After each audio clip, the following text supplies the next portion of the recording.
10 essential pieces of advice for beginner decorators. Good decoration doesn't ruin gameplay.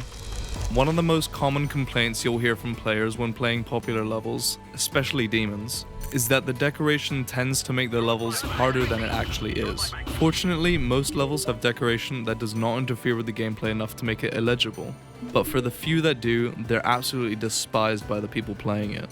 There is a difference between decoration that simply makes a level harder and decoration that makes the level feel unfair. An example of this would be this obscure hard demon from mid 2.1 called The Bone by Agnès Le Chasseur. I'm sorry if I butchered that name.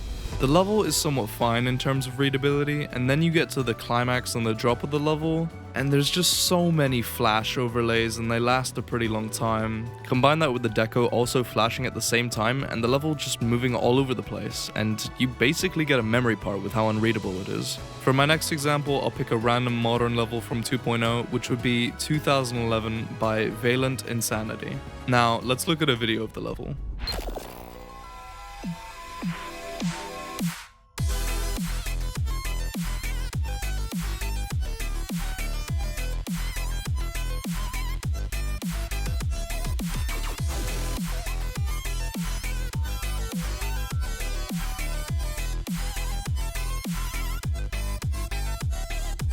Okay, throughout that entire video, were you able to tell what is gameplay and what is deco? This level utilizes a modern drawn style, which was popular throughout 2.0 and lasting all the way to around mid 2.1.